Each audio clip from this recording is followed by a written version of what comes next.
here we go. Start with the National League again. So eventually, finally, we've got a resolution on how the league's going to finish. So our league is finished as far as Kettering Town are concerned. We finished 19th. I don't really know how I feel about that, to be fair. We on a points per game system. I guess it's as fair as it can be given the circumstances.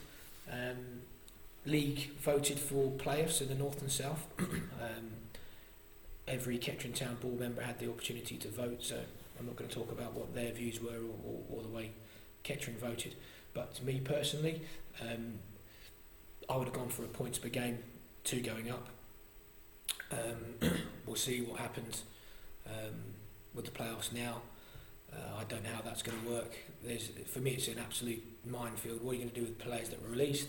Are you going to allow new players to come in before? You know, if you've got a team that are they've not released any players, are they going to be happy if another team go in and say, right, okay, I'm going to go and get a load of short-term loans for a month, bring in a load of worldies and romp the playoffs? How's that going to work? What's going to happen with COVID testing? How's that going to impact things? How are they going to do that? Are they going to follow the EFL? They're going to follow what the pro game are doing. If we're classed as elite, then we should be acting the same way as the elite guys are acting. If we're in the same bracket, which is what clubs were clamouring for that badge to be named as elite. So hopefully they're going to act appropriately like an elite club, and they will not do the minimum. They will do what's required of them as set out by the EFL standards. But we'll see. My understanding is that they're going to have the teams that are involved in the playoffs will have a separate meeting with the National League, and I'm sure these and many other questions will be ironed out. From my perspective, I'm glad we're not involved in it. Very difficult situation. I don't think the league have been super at communication, but also I understand they've been in a pretty difficult place. You're never going to please everybody in this situation. It's absolutely impossible. And whatever anyone says about the integrity of football, it's complete codswallop. Everybody votes with the best interest of their club at heart, and that's just nature. That's just what happens. The turkey's voting for Christmas scenario. So for people to stand in and hide behind all the integrity of this, it's all about what they want, and people should just stick up and say, this is my view on it, this is what I think is best for my club, and if more people have the same view as you, then that's the way the vote's going to go. So just glad we're out of it. We've survived our first year in the National League structure again, so got to be pleased with that. Reasonably happy. 19th of a year that we'll never forget, but we're not going to not forget it because of our actions on the field. It's going to be because hopefully we'll never see another situation like this again.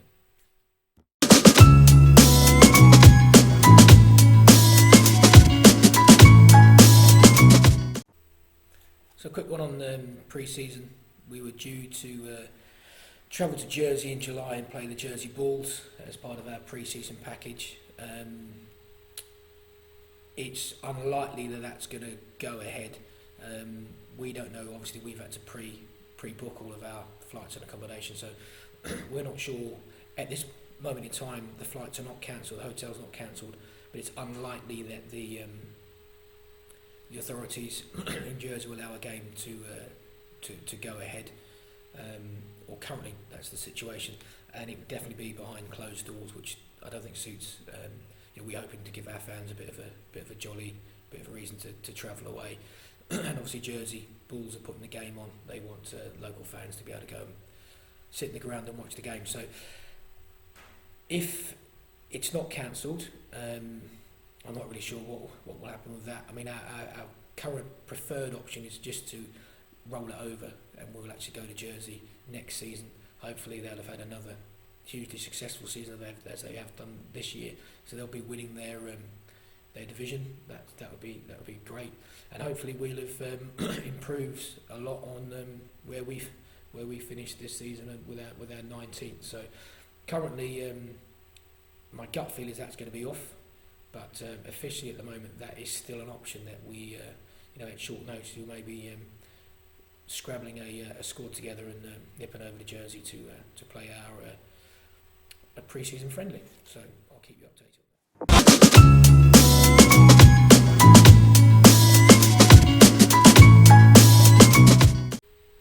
Was hoping by now to be able to give you a look, a walk around, and see the completed stand.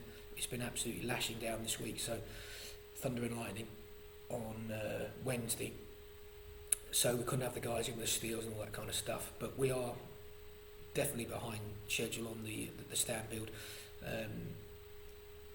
They were, the guys that we had, obviously pre-COVID, it wasn't just us that was requiring work, so they had us booked in. They also had Brackley booked in. Now, given the situation where Brackley are in the playoffs, it's a pre-requirement for them to make sure that they can meet the standard to go up. So, rightly so, the guys that the stand guys that we're using, the same guys that Brackley are using, they've prioritised Brackley over us, and we get that, we accept that. The league are aware of that, and the league accept that. So, frustrating as it is, we'd like to get it finished off, and ticked the box ticked off and job done. We are, we're just waiting for those guys to come in. Due to be back with us this week, and then the weather's come in. It's made it difficult for them to complete. So I'm hoping that the weather will improve next week, and we'll finally get the stand done, and then we're there. Turnstiles again. I'm hoping to do quite a reasonable piece when the ground's finished. I know people are keen to see it, but we just finished testing the solar panels for the turnstiles. Everybody that comes to that park will be aware that power is an issue here. We've had things tripping out. So also as we add things to the site, not we all trying to make them movable, so that when we move we can actually pick them up and move. We're also trying to make them as self-sustainable as possible. So the new turnstiles will be run by a solar panel battery bank with a mains feed backup. So they tested that yesterday, and as far as I'm aware, all went well. So again, I'll give you a better look at that when we can do that.